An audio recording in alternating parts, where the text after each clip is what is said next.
राम राम राम हरे हरे, हरे कृष्ण कृष्ण कृष्ण हरे हरे, हरे राम राम राम हरे हरे, हरे कृष्ण कृष्ण कृष्ण हरे हरे, हरे राम राम राम हरे हरे, हरे कृष्ण कृष्ण कृष्ण हरे हरे, हरे राम राम राम हरे हरे, हरे कृष्ण कृष्ण कृष्ण हरे हरे।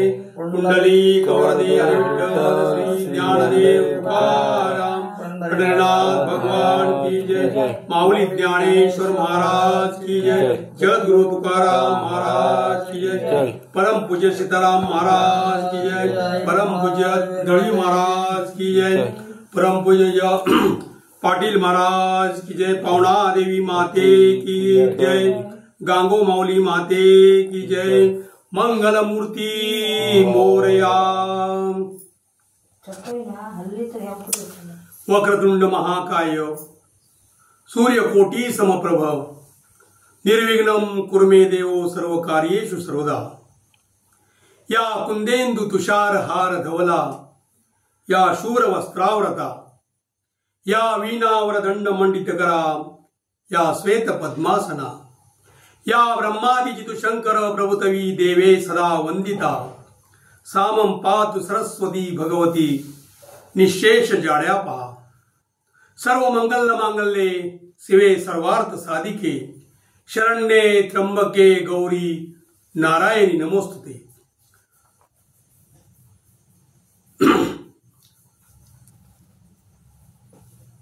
हरकुळ खुर्द गावची ग्रामदेवता जगदंब पावना देवी, फोंडा गावचे ग्रामदैवत गांगो माऊली,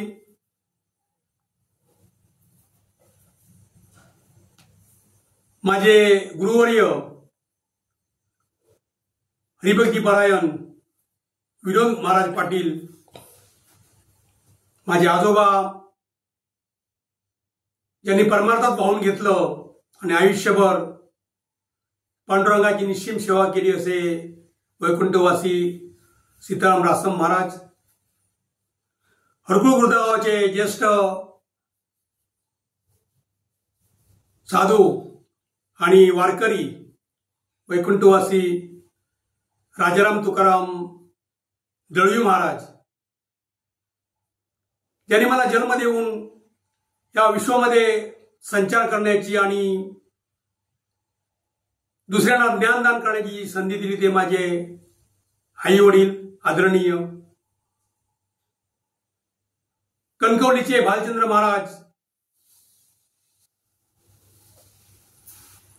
किल्ले गगनगडचे गगनगिरी महाराज आणि कुलदेवता भवानी माता, तसेच माझ्या समोर बसलेले सर्व श्रोतेवृंद जे प्रवचन सेवा श्रवण करण्यासाठी आतुरले आहेत, त्यांच्या चरणकमलाची धूळ माझ्या मस्तकी लावून आजची मी प्रवचन सेवा सुरुवात करीत आहे। आणि या प्रवचन सेवेसाठी मी ग्रंथराज ज्ञानेश्वरी हा जो अतिशय महत्त्वाचा आणि ज्येष्ठ ग्रंथ आहे, त्यातील पहिल्या अध्यायातील 25वी ओवी निरूपणासाठी घेतलेली आहे। प्रवचनास सुरुवात करण्यापूर्वी पर्याय देणं हे क्रमप्राप्त आहे। सर्व मासातील वर्षभराच्या श्रावण मास हा अतिशय पवित्र असा महिना, जिकडे तिकडे हिरवळ आणि निसर्गाने आपले चांगले रूप दाखवलेलं असं सुप्रसन्न वातावरण आणि त्यामध्ये हा श्रावण महिना व्रत वैकल्प उपवास या महिन्यात प्रत्येक भाविक करत असतो आणि ग्रंथ सेवा, प्रवचन सेवा, कीर्तन सेवा असा महोत्सव महिनाभर चालू असतो श्रावण महिन्यात. तर मी आज या ठिकाणी आमचे ज्येष्ठ आणि पायदिंडीचे विनेकरी हरिभक्तीपरायण रमाकांत महाराज गायकवाड यांच्या स्वगृही जे फोंडाघाट येथे ही प्रवचन रूपी सेवा सुरू करत आहे. गेले कित्येक वर्ष श्रावण मासामध्ये मी त्यांच्याकडे ही सेवा करतो. आजच्या या सेवेसाठी घेतलेली ओवी पवित्र अशा ज्ञानेश्वरी ग्रंथातील आहे. म्हणोनी जाणतेन गुरु भजिजे, म्हणोनी जाणतेन गुरु भजिजे, तेने कृतकार्य होईजे, जैसे मूळ सिंचनी सहजे, शाखा पल्लव संतोषती. या ठिकाणी ज्ञानेश्वर माऊलीने हा जो पवित्र असा ग्रंथ या ठिकाणी सच्चिदानंद बाबांकडून लिहून घेतला आणि स्वतः सांगितला. या ओव्या ते ठिकाण म्हणजे नेवास. नेवाशा या ठिकाणी त्या गावी त्यांनी हा ज्ञानेश्वरी म्हणजेच गीता ही संस्कृत होती आणि त्याचं प्राकृत त्यांनी केलं. कोणाच्या आज्ञेने? तर निवृत्तीदादांच्या.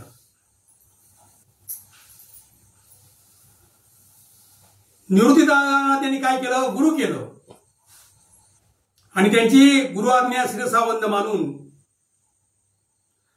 त्यांनी हे महान कार्य केलं. आज 750 वर्ष झाली, परंतु ज्ञानेश्वरीच्या तोडीचा ग्रंथ या विश्वामध्ये, या जगामध्ये, या महाराष्ट्रामध्ये अजून कोणी लिहिलेला नाही. ज्ञानदेव म्हणे तरलो तरलो, आता उद्धरलो गुरुकृपे. ज्ञानेश्वर काय म्हणतायत की मी तरलो कशामुळे? तर गुरुकृपेमुळे. म्हणून जाणते ना गुरु भजीचे, म्हणून गुरु करावा. 84 लक्ष योनीनंतर हा माणसाचा अतिदुर्लभ असा जन्म माणसात मिळतो. पण हा जन्म सगळे त्याचं फलित करत असं नाही. हा काकटाळीप्रमाणे आपला जन्म मिळालेला आहे. याचा दृष्टांत देतो मी की एका गावामध्ये एक राजा होता आणि त्याने तेव्हा दौंडी देण्याची पद्धत होती. तर त्याने ते दौंडी देण्याला सांगितलं की तू आज जाऊन चावडीवर दौंडी दे की जिवंत कावळा जो कोण धरून आणील त्याला मी काय देणार? 5,000 रुपये रोख बक्षीस देणार आणि श्रीफळ. कर्मधर्म सहयोगाने त्याच टायमिंगला ही दौंडी जेव्हा त्याने प्रसारित केली तेव्हा एक आंधळा जलाशयामध्ये, नदीच्या प्रवाहामध्ये डुंबत होता, आंघोळ करत होता आणि त्याने ऐकलं, श्रवण केलं त्याने. बरं आहे, 5,000 रुपये मिळाले तर बरं आहे ना. फक्त काय त्याची अट काय आहे? तर कावळा पकडून द्यायचा जिवंत. म्हणून त्याने सहज दोन्ही हात वर केले आणि अशी टाळी मारली. कर्मधर्म सहयोगाने जरी लॉटरी लागावी तशी तो त्याच्या टाळीमध्ये आला, हाताच्या टाळीमध्ये आला. तो जसा आला तसा आपल्याला हा जन्म मिळाला आहे, काय न करता. तर त्या ठिकाणी मिळाल्यानंतर बघा, मोह माणसाला आवडत नाही बघा. म्हणून मोह माणसाने जास्त करू नये. ठेविले अनंते तैसेची राहावे, चित्ती असू द्यावे समाधान. तुकाराम महाराज म्हणतायत जे काय मिळालंय ना त्याच्यात समाधान माना. आणि मिळेल आणि मिळेल आणि मिळेल असं करू नका. जे मिळतंय त्याच्यात तुम्ही समाधान माना. तर त्याचं समाधान आवरे ना. बोललो आणि जर मी परत वरती हात केला तर मला आणि 5,000 रुपये मिळतील. 2 कवळे मी देईन. 2 ते पुढची स्वप्न चालू झाली. मग ते 10,000 रुपये मी घेईन. मग एखादी छोटी सायकल वगैरे घेईन आणि नंतर मी प्रवास करीन. म्हणजे पुढची स्वप्न नंतर मग लग्न करीन, हे करीन, ते करीन, मला मुलगा होईल, हे होईल, ते होईल, असं त्याने स्वप्न रंगवायला सुरुवात केली. म्हणजे काय नाही, एकदम सोपा आहे. म्हणून त्याने तो बगलेत ठेवला. बगलेत ठेवला आणि परत हात वर केला.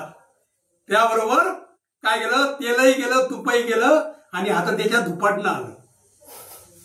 तो पहिला होता तो कावळा गेला, नंतर कावळा मिळत नाही.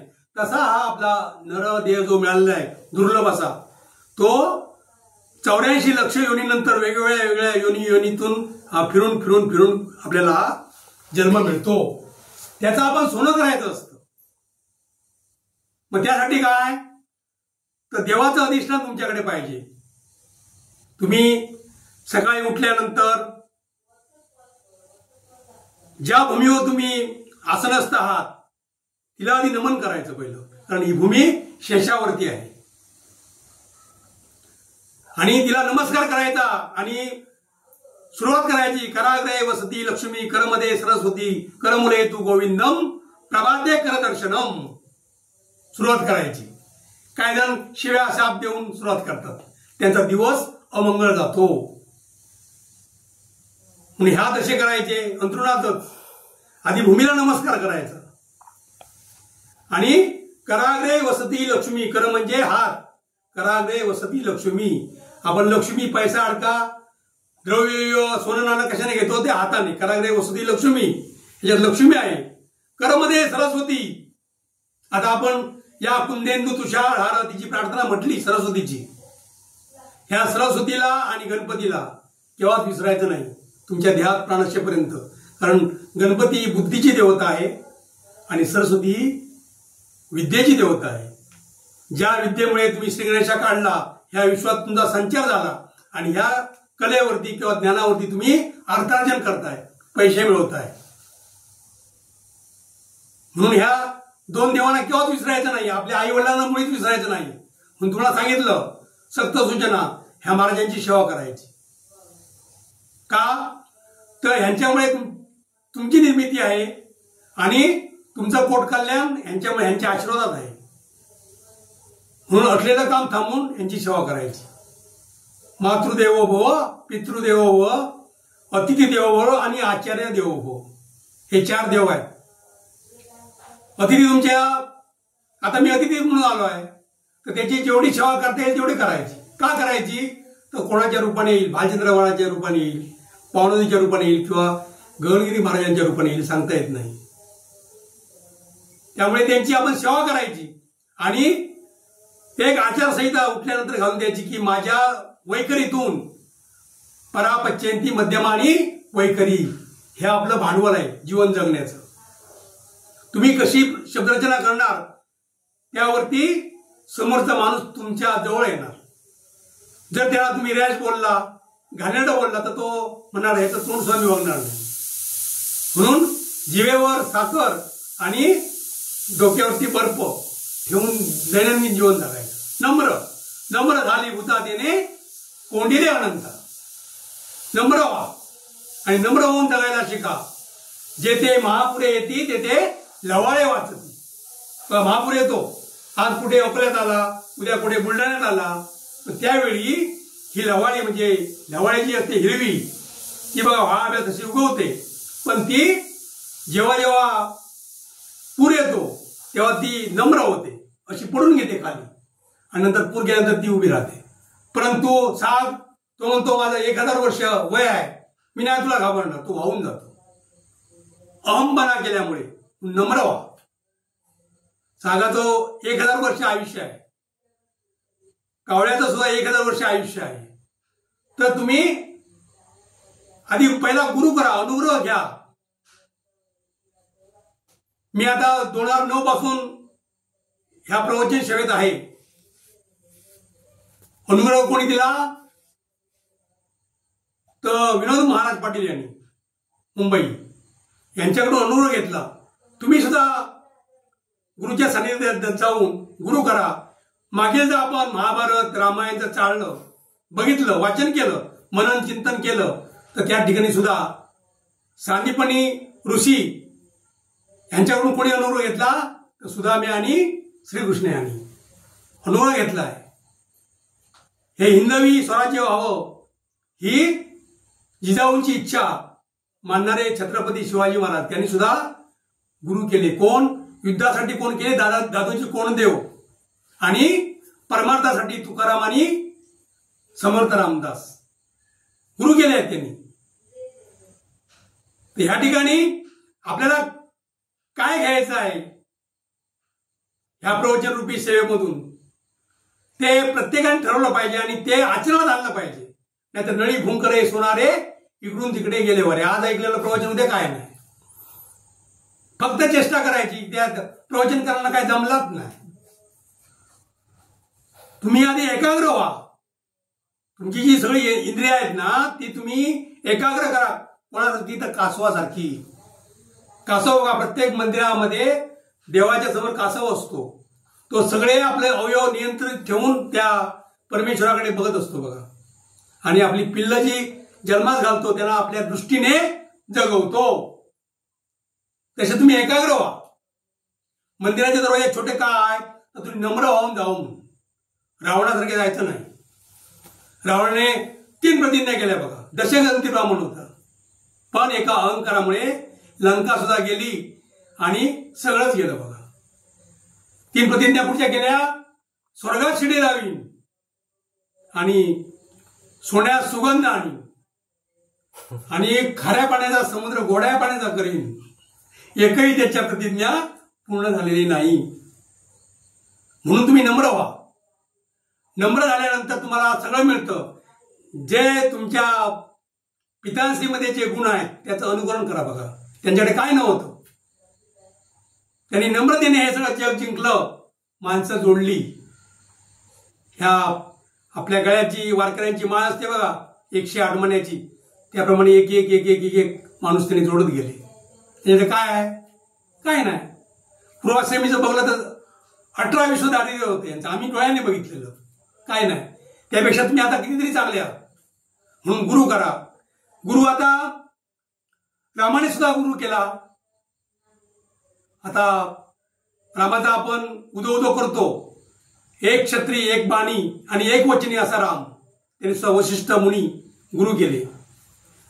त्याच्यानंतर द्रोणाचार्याने सुद्धा एकलव्य हा त्याचा गुरु, म्हणजे एकलव्य शिष्य आणि द्रोणाचार्य गुरु. त्या ठिकाणी निवृत्ती ना गुरु कोणी मानलं तर ज्ञानदेवानी.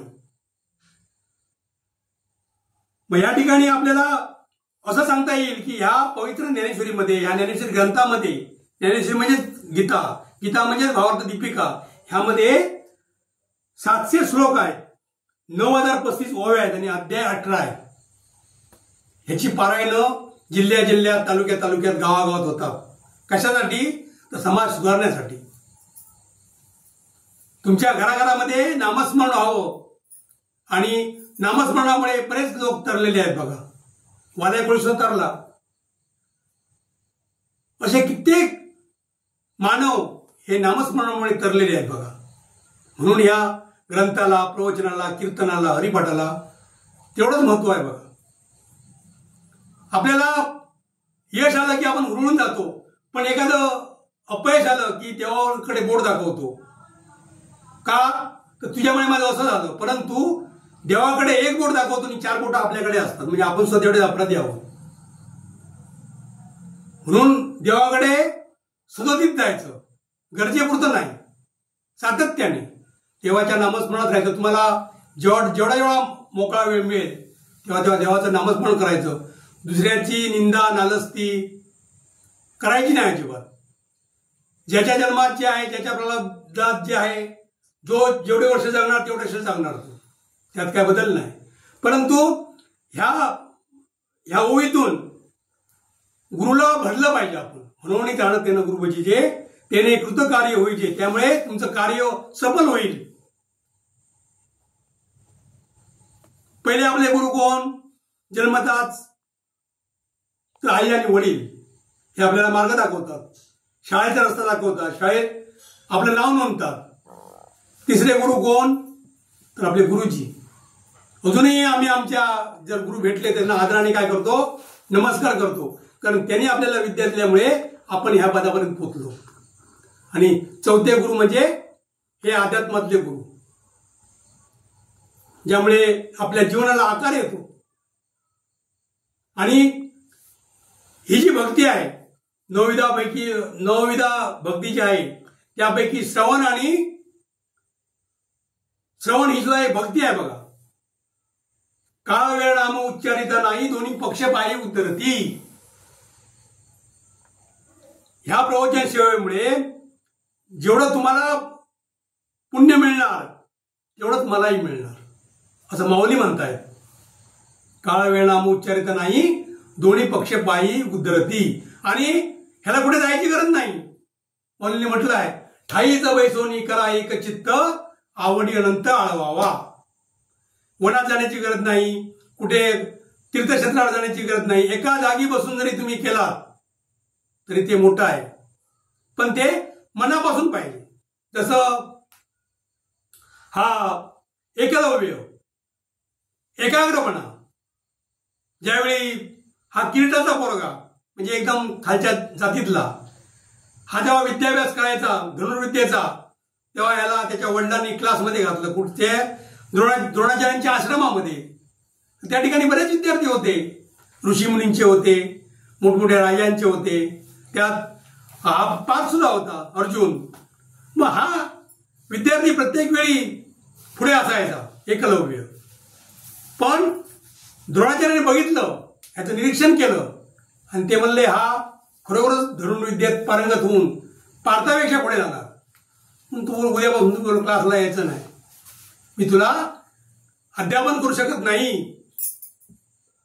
मग त्याने काय म्हटलं तेव्हा, हाची नेम माझा न फिरे माघारे. तुकाराम महाराजांनी सांगितल्याप्रमाणे हरकत नाही म्हणले, येत नाही उद्यापासून क्लासला. आणि त्याने काय केलं, जंगलात गेला, एक आश्रम तयार केला आणि एक मातीचा पुतळा तयार केला हुबेहूब एक द्रोणाचार्यांसारखा. आणि त्याला गुरु मानून त्या ठिकाणी त्याची षोडोपचारे पूजा करून तो त्या ठिकाणी धनुर्विद्या आपण स्वतः शिकू लागला. असं करता करता करता करता त्या विद्यार्थ्यांची 6-7 महिन्यांनी 8-9 महिन्यांनी जशी आपली बघा तुमची तिमाही, सामाही, 9माही वार्षिक होते, तशी परीक्षा जवळ आली. सगळे तयारी करू लागले, धनुर्विद्येत निपुण कोण आहे. मग एक दिवशी ते असे फिरत फिरत फिरत फिरत परीक्षा झाल्यानंतर फिरत होते जंगलात. तर ह्याने बरोबर तो बाण मारला होता, कोणी, एकलव्याने. तो त्याने भुंकणाऱ्या कुत्र्याचा आवाज तेवढा बंद केला होता, तो मारला नाही ठार. तेव्हा बघितल्यानंतर द्रोणाचार्य गर्भगळीत झाले आणि म्हणले माझाच विद्यार्थी हा. पण बघा ह्याने बरोबर त्या ह्याच्यात बाण मारून तोंडात त्याच्या कुत्र्याच्या त्याचा आवाज बंद केला. मग त्यांचं काय होतं की पार्थापेक्षा हा श्रेष्ठ होता नाही. मग त्यांनी त्याचं खच्चीकरण करण्यासाठी काय केलं की तुला थोडे दिवस का होईना मी शिकवलेलं आहे, अध्यापन तुला दिलेलं आहे, तर मला तू बक्षीस काय देणार. गुरुला आपण काहीतरी द्यावं लागतं ना.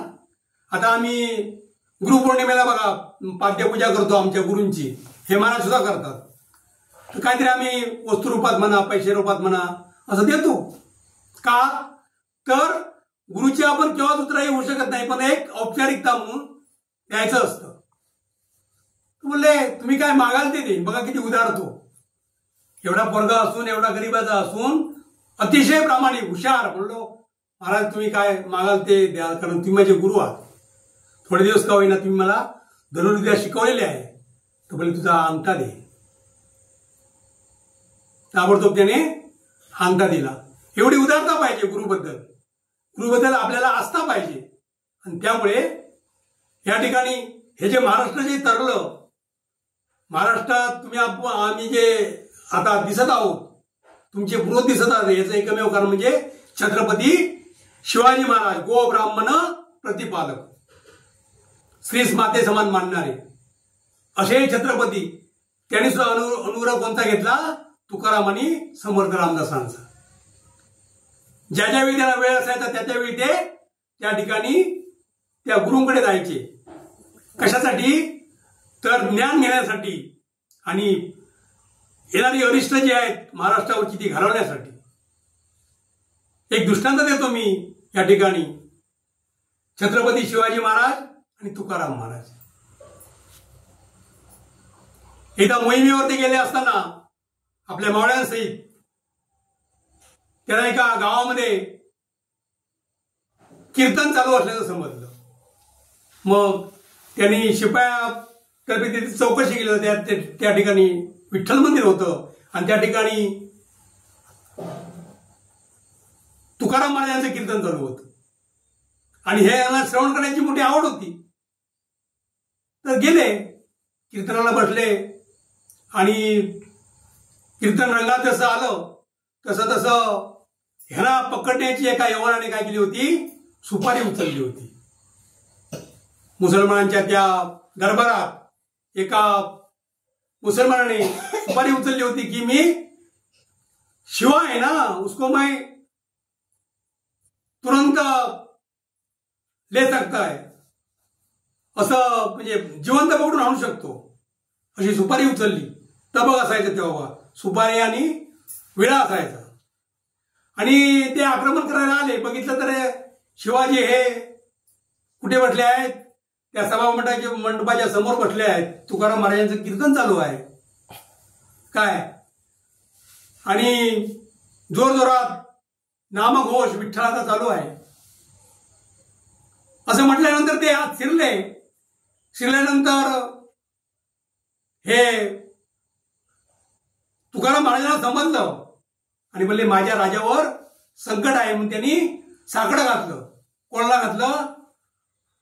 पांडुरंगाला घातलं की ह्या प्रसंगातून माझ्या राजाला, जगाच्या राजाला, महाराष्ट्राच्या राजाला वाचव. आणि नामघोष जोरात चालू झाला. आणि ज्यावेळी त्यांनी आतमध्ये प्रवेश केला पकडण्यासाठी, सगळे तयारीनिशी आले होते. बघतात तर एक शिवाजी, दुसरा शिवाजी, सेम तसा दिसायला लागला, तिसरा शिवाजी, चौथा शिवाजी. काय त्यांना समजे ना, म्हणजे एवढी नामस्मरणात ताकद असते बघा.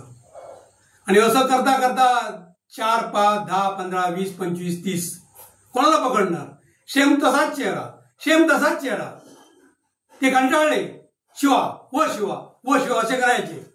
शेवटी त्याला ते पकडता आलं नाही, त्याला ओळखताही आलं नाही. आणि तो यवन, तो मुसलमान धर्माचा सुसला, तो नतमस्तक झाला तुकाराम महाराजांच्या चरणावर आणि बोलले मी कपटाने आलो होतो ह्या राजाला पकडण्यासाठी, पण ते तुमच्या नामस्मरणात माझे काय चाललं नाही. आणि त्याने वेशांतर बदललं आणि तो वारकरी झाला. एवढी ताकद या नामस्मरणात आहे. म्हणून ह्या श्रावण मासात अशी प्रवचनं प्रत्येक ठिकाणी होतात, हरिपाठ होतात, नामसंकीर्तन होतं की राजस तामस अशी जी माणसं आहेत, म्हणजे तामस प्रवृत्तीची ती आध्यात्मिक होण्यासाठी हे त्यांच्यावरती प्रवचन सेवेतून की तुम्ही घडा, आम्ही घडलो तुम्ही घडा. म्हणून दैनंदिन जीवन जगताना आपण अगदी संयमाने जगायचं. मोजून मापून शब्द टाकायचे. दिलेला शब्द हा धनुष्यात जसा आपण बाण सोडतो तसा आहे. एकदा गेलेला शब्द परत आपल्याला घेता येत नाही. समाजाबद्दल, आई वडिलांबद्दल, भावकीबद्दल काय ठेवायचं? आपण आदर ठेवायचा. तो कसाही वागू देत, आपण काय वागायचं? अतिशय चांगलं वागायचं. बघा रामायण महाभारत जे घडलं ते जमिनीच्या एका वादामुळे. कौरव आणि पांडव सगळ्यांना माहिती आहे. 5 पांडव आणि 101 कौरव. पंडूचे पांडव आणि धृतराष्ट्राचे कोण? 101 कौरव. झालं सगळं झालं आणि ह्यांचा बेट ठरला की काय नाही, त्यांची रास्त विनंती होती की आम्हाला वास्तविक 50% हिस्सा मिळाला पाहिजे होता त्यांना तेव्हा. तर तेवढा देत नाही ना तुम्ही, तर आम्हाला 5 तरी गावं द्या. म्हणून शिष्टाईसाठी कोणाला बोलवलं? परमात्मा श्रीकृष्णाला बोलवलं. तो त्यांचा पाहुणा ना. कुंती त्याची आत्ते, बरोबर ना महाराज? श्रीकृष्णाची. आला, बसले सगळे, काय म्हणणं आहे तुमचं? मग त्यांनी वादी प्रतिवादी त्यांची बोलबच्चन झालं. कौरवांचं झालं 101, पांडवांचं झालं. पांडवातून अर्जुन संयमाने उठला, म्हणले मग आम्हाला 5 तरी गावं द्या. तर ताबडतोब दुर्योधन उठला, धृतराष्ट्राचा मुलगा, आणि बोलले 5 गावं काय बोलतो? तुला सुईच्या आग्रावर मागे म्हणजे मावेल एवढी माती सुद्धा देणार नाही. काय? माती सुद्धा देणार नाही. तिथून त्यांच्या वादाला सुरुवात झाली. हरकत नाही बोलले. बोलले यांनी कुत्तीने श्रीकृष्णाला आग्रह केला जेवण वगैरे जा म्हणते. बोले कशाला जेवण? तुमचा न्यायच म्हटला नाही ना, मी चाललो. आणि तो त्यांचं काही ग्रहण न करता श्रीकृष्ण परमात्मा पाणी सेवन केलं नाही, काहीच अन्न सेवन केलं नाही. तो तार तार तार तार निघाला. गेला कोणाकडे? विदुर काकांच्या झोपडीत. विदुर काका त्यांचेच चुलते, म्हणजे धृतराष्ट्राचे आणि पंडूचे भाऊ. तर त्या ठिकाणी विदुर काका नव्हते, कुठेतरी बाहेर गेले होते प्रवासासाठी, आणि त्यांची पत्नी होती फक्त. तर तिला सांगितलं की मला काय असेल ते द्या, मला काय असेल ते द्या. ते परमात्मा श्रीकृष्णाला बघितल्यानंतर ती गर्भगळीत झाली आणि तिने केळी होती टोपलीत, केळी टोपलीत होती. तर ती केळी त्यांच्या समोर ठेवली. तर ते काय केलं? ती सालच ते खात होते. घर बाजूला काढून ठेवला होता. तेवढ्यात विदुर काका आले आणि पत्नीवरती चिडले, बोलले देवाला माझ्या असं काय देतेस तू? म्हणजे देव हा भक्तीचा भुकेलेला आहे बघा. त्यामुळे मी केळी खातो आहे की साल खातो आहे हे त्याला समजलं नाही. कोणाला?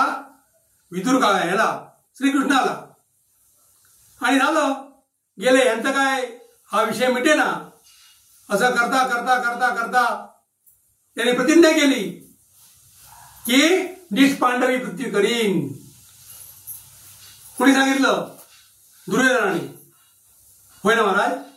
धृतराष्ट्राने सांगितलं की निष्पांडवी पृथ्वीवर, म्हणजे एकही पांडव मी ह्या कुळात एकही पांडव ठेवणार नाही. भीष्माची प्रतिज्ञा. भीष्माची प्रतिज्ञा म्हणजे सूर्यास्त होण्याच्या पूर्वी सगळं मी निष्पांडवी पृथ्वी करीन. असं संकट आल्यानंतर अर्थातच द्रौपदी ही 5 पांडवांची धर्मपत्नी, तिच्या पुढे हा प्रश्न पडला की आपल्या कुळाचा जर क्षय होत असेल तर आपण काहीतरी युक्ती केली पाहिजे. म्हणून ती काय केलं? दादाकडे गेली, श्रीकृष्ण परमात्म्याकडे, तो भाऊ तिचा. आणि दादा बोले असं संकट आहे, काय करायचं? काय बोलले? घाबरू नकोस. आणि हे आपल्या भीष्माकडे ती गेली. 2 जण. हा बाहेर राहिला त्या पर्णकुटीमध्ये आणि ही आतमध्ये गेली. तर बोलले कशासाठी आली, काय आली, हे ते विचारणा सगळी झाली. तर बोलले असं असं आता पांडवांचा क्षय होणार आहे, म्हणजे पांडवांमध्ये कोण राहणार नाही, म्हणजे. आणि ती त्यांच्या पडली, पाया पडली. तर अष्टपुत्र सौभाग्यवती भव आशीर्वाद दिला. कोणी? भीष्माने. बरोबर ना? तर महाराज हा आशीर्वाद केव्हाचा? ह्या जन्माचा की पुढच्या जन्माचा? तर असे का म्हणतेस? तर धृतराष्ट्राने प्रतिज्ञा केली आहे की मी निष्पांडवी पृथ्वी करीन म्हणून, काही ठेवणार नाही अजिबात. आणि हा वर देऊन मोकळा झाला. म्हणजे अशी युक्ती सुचवली कोणी? तर परमात्मा श्रीकृष्णाने. झालं 18 दिवसाचं युद्ध कुरुक्षेत्रावर. पूर्वतयारी. आता पूर्वतयारीसाठी वादी एका बाजूला, म्हणजे धृतराष्ट्राचे सगळे 101 कौरव एका बाजूला आणि 5 पांडव एका बाजूला. पण श्रीकृष्णाने काय सांगितलं, मी शिष्टाई करीन, शस्त्र हातात धरणार नाही. 2-4 गोष्टी तुम्हाला युक्तीच्या सांगेन, तर दोन्ही माझे पाहुणे आहेत ना, त्यामुळे मी शस्त्र हातात घेणार नाही असं सांगितल्यानंतर त्या ठिकाणी श्रीकृष्ण परमात्मा झोपलेले होते. मग त्या ठिकाणी युद्धासाठी मदत हवी म्हणून दुर्योधन गेले पहिले त्यांच्या महालामध्ये, आणि दुर्योधन त्यांच्या उशात बसले, होय ना महाराज. आणि नंतर कोण गेले, पार्थ गेले, अर्जुन पायाकडे बसले. आणि श्रीकृष्ण परमात्मा उठल्यानंतर पहिला पायाकडे लक्ष जाणार ना, तर ते बोलले, दुर्योधन म्हणाला मी पहिला आलोय, हा नंतर आलोय कशासाठी, तर युद्ध आमचं उद्या चालू होणार, 18 दिवसाचं युद्ध कुरुक्षेत्रावर चालू होणार, त्यासाठी तुमची मदत मागायला आलोय. हरकत नाही म्हणलो, तुला काय पाहिजे. तर बोलले तुमचं यादव कुळातलं जे एवढं सैन्य आहे, घोडे सगळं जे हत्ती बित्ती जे काय आहे ते सगळं आम्हाला द्या. कोण म्हणतो, दुर्योधन सांगतोय परमात्मा श्रीकृष्णाला, याच बोललो, दिलं, काय काळजी करू नकोस. मग शेवटी अर्जुनाचा नंबर आला. अर्जुनाला विचारतो, तू कशा उद्देशाने आलायस, तर मला फक्त जेव्हा तू पाहिजेस, बाकी मला कोण नको. जय कोणता झाला, पांडवांचा झाला, कारण त्यांची सत्याची बाजू होती. तसे आपण जीवन जगत असतेवेळी सुद्धा सत्याला धुडकावायचं नाही. सत्य हे सत्यच आहे बघा. म्हणून जाणं देणं गुरुभोजीचे. गुरुशिवाय तुम्हाला तरणोपाय नाही बघा. आपण अगदी जेव्हा आईच्या गर्भामध्ये असतो आणि त्या ठिकाणी आपली वाढ होत असते, तेव्हा आई आपल्या गर्भामध्ये त्या बालकाचं, त्या अर्भकाचं पालनपोषण करत असतो. आणि त्या ठिकाणी जर तिच्या संस्कार चांगले झाले किंवा तिने रामायण महाभारत कथा जर वाचल्या, तर ते संस्कार त्या पिंडावरती होतात, बरोबर. आणि जेव्हा 9 महिने 9 दिवसानंतर ती जेव्हा प्रसूत पावते आणि ते बाळ जेव्हा धरणीवर येतं, म्हणून म्हटलंय बघा, अहंकाराचा वारा न लागो राजेसा, माझ्या विष्णुदासा भाविकाशी. तो वारा लागल्यानंतर ते बालक म्हणतं, मी केव्हा सांगतो घाणीत असते वेळी मी तुझं नामस्मरण करीन म्हणून, पण जेव्हा त्याला वाढ लागतं या विश्वातलं, तेव्हा म्हणतो केव्हा, कवा कवा असं म्हणतं बघा बाळ. मग ते परमेश्वराला सांगते, मी तुला असं केव्हा सांगितलंय, केव्हा वचन दिलंय, मी वचन दिलेलंच नाही. म्हणजे तो ताबडतोब बदलतो. ज्यावेळी तो त्या गर्भगृहामध्ये असतो त्यावेळी तो या घाणीतून, या मलमूत्रातून मला सोडव असं आर्तता करत असतो. कोण, तो अर्भक. पण ज्यावेळी धरणीचा वारा त्याला लागतो तेव्हा त्याच्यात बदल होतो. बघा, आपलं जीवन एवढं पाण्याच्या गुडगुड्याप्रमाणे आहे. ज्यावेळी आपला जन्म झाला त्यावेळी सुद्धा आंघोळ दुसरेच घालतात, आणि जेव्हा आपण मृत्यूशयेवर पडतो तेव्हा सुद्धा आंघोळ दुसरेच घालतात. सुरुवातीला आपण जन्मास येतो तेव्हा आपल्याला हे धनद्रव्य ठेवण्यासाठी कुठेही किसा नसतो बघा, आणि जेव्हा आपलं मृत्यूशयेवर होतो तेव्हा सुद्धा आपल्याला किसा नसतो. आणि हे हा 7-12 माझा, तो 7-12 माझा, हा गाव माझा, तो गाव माझा, हे सगळं माझं. आणि तो मृत्यूशयेवर पडल्यानंतर, मृत्यू झाल्यानंतर त्याचा देह जो आहे त्याचा शेवट कुठे होतो, तर सरकारी मसनवट्यात. म्हणजे त्याच्या खाजगी जागेत सुद्धा त्याला जाळू शकत नाही. म्हणजे माझा आपण म्हणतो तर हे नुसतं भ्रम आहे बघा.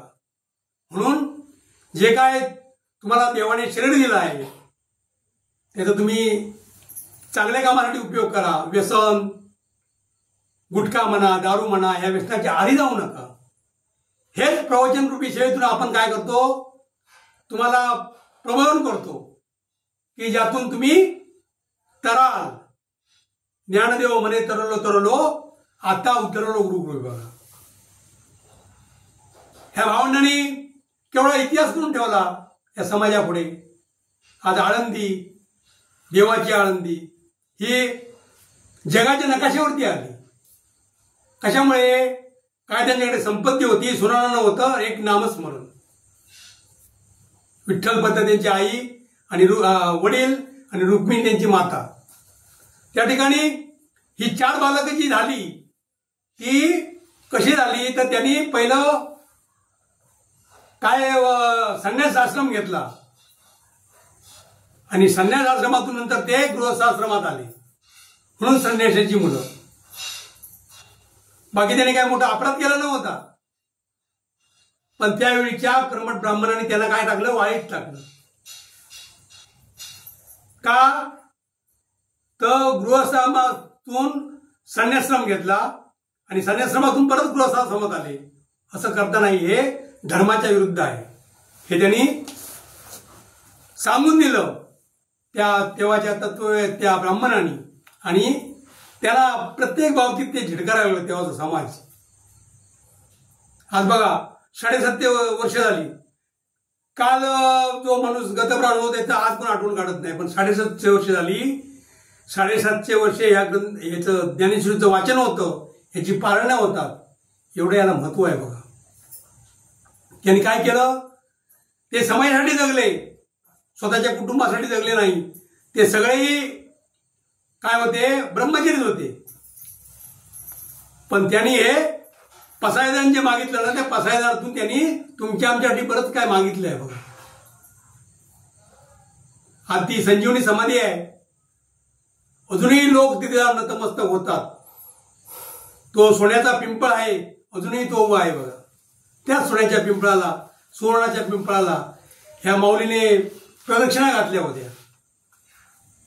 तो जेव्हा विठ्ठलपंत जेव्हा ह्याला गेले होते काशीला, हे सगळं सोडून, गृहस्थाश्रम सोडून संन्याश्रम घेतला होता, तेव्हा ते परत यावेळेस म्हणून ते फेऱ्या घातल्या होत्या बघा. कुणी? रुक्मिणीने. आणि त्याच्यानंतर ते त्यांचे जे गुरु, तर ते गुरु आणि ह्या माऊलीची म्हणजे रुक्मिणीची भेट होऊन ती जेव्हा रडायला लागली, ते आले होते तिथे आळंदीला, पारावर बसले होते. मग ती प्रदक्षिणा घालते घालते वेळी ती तिची पाया पडायला गेली, तेव्हा तिची ओळख झाली. तर ती म्हणाली, माऊली तुम्ही रडतास का?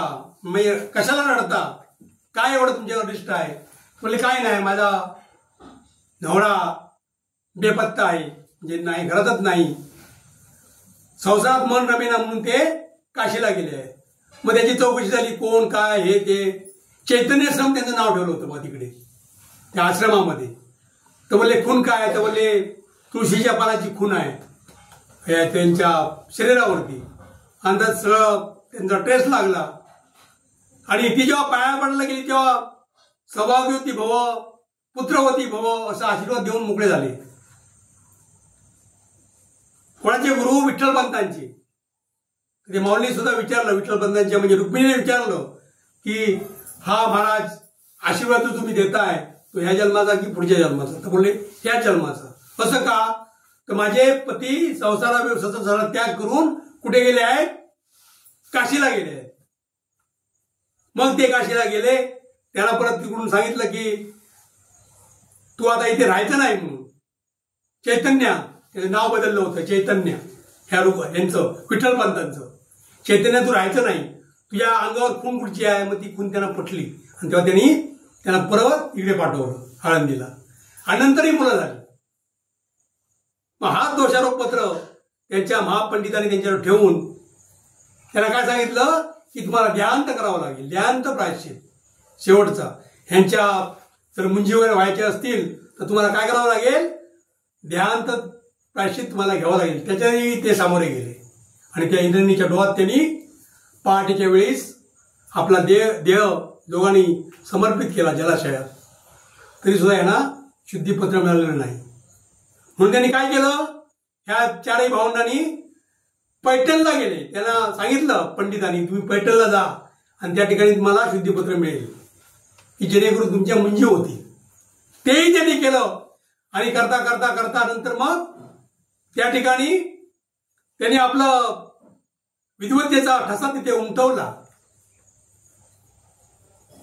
पंडितांनी जेव्हा पंडितांना विचारलं की आम्हाला शुद्धीपत्र द्या म्हणून, तर बोलले तुम्ही जरी आई वडिलांनी देहाचा त्याग केला तरी तुम्ही भ्रष्ट ते भ्रष्टच, तुम्ही संन्यासाचीच मुलं. तू बोले सर्वांना अधिकार आहे, वेद म्हणा पठण करण्याचा किंवा काय सगळ्यांना अधिकार आहे, ते नाही, तुम्हाला अधिकार नाही. मग त्यावेळी तो रेड्यामुखी त्याने वेद बोलून घेतला, त्यावेळेच आहे ते. मग ते ब्राह्मण त्याच्यावरती त्याला विचारणा करायला लागले की हा निर्बुद्ध जो रेडा आहे त्याला तुम्ही वेद पठण करून घेऊ शकता काय? होय म्हणून सांगितलं. आणि त्याच्या डोक्यावरती हात ठेवला, तिथे अजून समाधी आहे बघा रेड्याची पैठणला. रेडा वेद म्हणायला लागला. हे असे अनेक चमत्कार त्या भावंडांनी दाखवले आणि ते दाखवल्यामुळे काय झालं, त्यांची प्रसिद्धी वाढत गेली बघा. प्रसिद्धी वाढत जाता जाता जाता जाता दुसरा एक अनुभव, जी भिंत अजूनही तिथे उभी आहे आळंदीला, तिला आता शासनाने तारेचं कुंपण वगैरे करून ठेवलं आहे बघा. हा 1400 वर्ष जो जगला चांगदेव, ती प्रसिद्धी त्याच्यापर्यंत गेली आणि तो सगळ्या आपल्या लव्या जमासहित एक कोरा खलिता पाठवला, कोराच, काय नाही वरती लिहिलं. आणि तो शिष्य सांगायला आला की तुमच्या भेटीला कोण येत आहे, तुमची प्रसिद्धी बघून आमचे चांगदेव महाराज जे 14 वर्षे जगले, 1400 वर्ष त्यांनी काय यमाला चकवलं, समाधीत असायचे आणि नंतर परत जेवायचे. असं करता करता हे अगदी वाघावरून बसून आले, हातात चाबूक सर्पाचा वगैरे घेऊन अगदी लव्या जम्यासही 100-200 शिवयोग. ही काय नाही बालक, ही कोळ्या किरणाला डी जीवनसत्व मिळण्यासाठी एका पडक्या भिंतीवर बसली होती.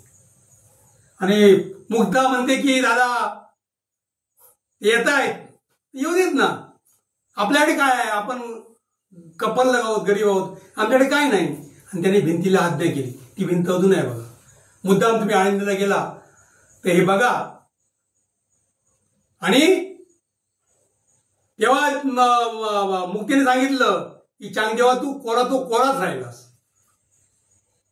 मग ती चांगदेव 65 कोणी लिहिली? ज्ञानदेवानी. तो ग्रंथ आहे. ह्या विसोबा खिचडणी तर अक्षरशः चारही भावनांना सवय करून सोडलो रावणासारखं. जेव्हा मांडे खायची इच्छा झाली माऊलीला, तेव्हा ते त्या कुंभारवाड्यात गेले, खापर आणलं, खापर ते विसोबाने फोडून टाकलं बघा. आज दयनीय परिस्थिती एवढी आहे की त्या आळंदीमध्ये कुंभाराचं घरच नाही बघा. एकाही कुंभाराचं घर नाही, कुंभार वाढत नाही तिथे. म्हणजे केवढे शाप त्यांना बांधले ते बघा. पण शेवटी त्यांनी अग्नी प्रलोचित केला आपल्या पाठीवरती आणि मांडे बाजायला सांगितले. कोणाला? मुक्तेला. तर असं हालापेष्टा सण करून आपल्या सगळ्याचा त्याग करून त्याने आपल्यासाठी काय मागितलं नाही, जगासाठी मागितलं. आता विश्वात्मके देवी. तर ह्यांचं अनुकरण करून आपलं जीवन कसं कृतार्थ होईल. आपण इतरांपेक्षा वेगळे कसे. आता गायकवाड महाराजांचं नाव का घेतो आपण? त्यांनी तेवढं ज्ञान मिळवलेलं आहे, ज्ञानाचं स्पष्टीकरण दिलेलं आहे. कीर्तन प्रवचन सेवेतून ते जिल्ह्यात महाराष्ट्रात प्रसिद्ध झाले. एवढी सरस्वती आपल्या मुखात असावी, त्यासाठी नम्रता पाहिजे आणि संयम पाहिजे आपल्याला. की तुम्ही म्हणाल माझी ताबडतोब प्रगती कशी होत नाही. ताबडतोब आपल्याकडे ते ज्ञान कसं येत नाही. ह्यावरती एक दृष्टांत देतो मी आणि माझं प्रवचन सेवा आवर्त घेतो की ज्यावेळी हे नामदेव महाराज दामाजी पंतांचे चिरंजीव सगळ्यात पुढे पुढे असायचे पंढरपुरात. प्रत्येक ठिकाणी गोपाळपुरात म्हणा, विष्णुपदार म्हणा, पंढरपूरच्या सगळ्या ठिकाणी. त्यावेळी असं आषाढीची मोठी वारी भरली होती. पूर्वी लोक कमी असायचे, आता 10, 15, 20 लाख लोक असतात आषाढी वारीला.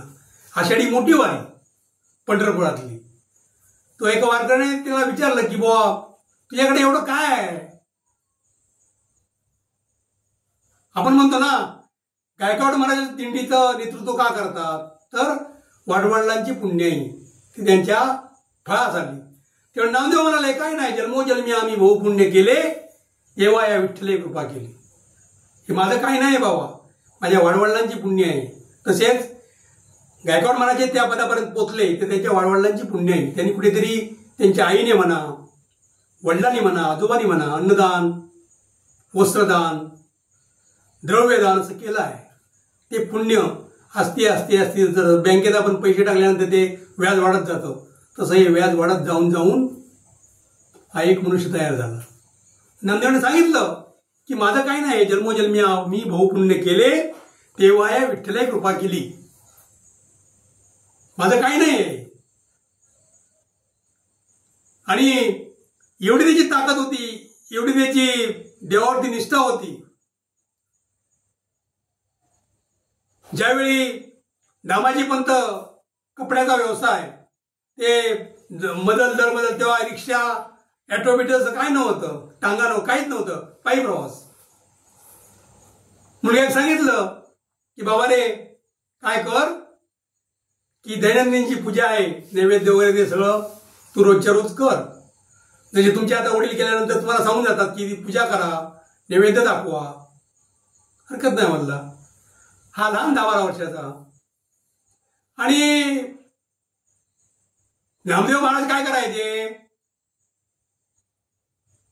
जो नैवेद्य त्या राहुळात मंदिरात घेऊन जायचे तो पाणीवरे सोडून झाल्यानंतर तो वाटायचे. आजूबाजूचे जे गोरगरीब भिकारी जे असायचे त्यांना वाटायचे आणि ताट त्या चंद्रभागेच्या पाण्यात धुवून ते घेऊन जायचे. मग ह्याचा असा समज झाला की देव नैवेद्य खातो, बाबा आमची ताट कमी आणतात.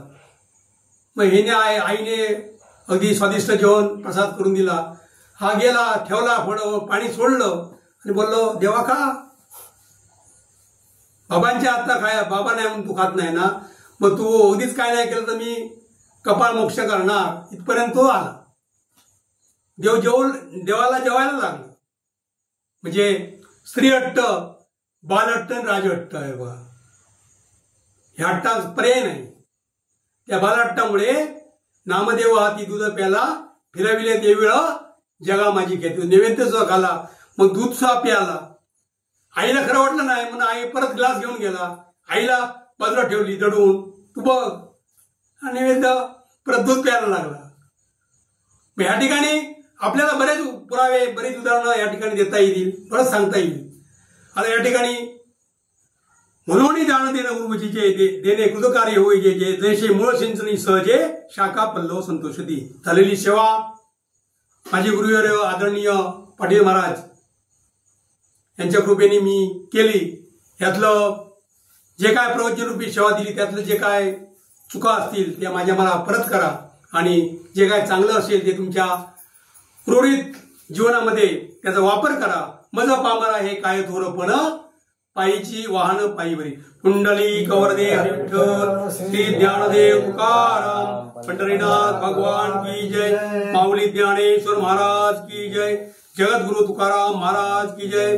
परम पूज्य सीताराम महाराज की जय. दळवी महाराज की जय. पाटील महाराज की जय. पवना देवी माते की जय. मंगल मूर्ती मोरया.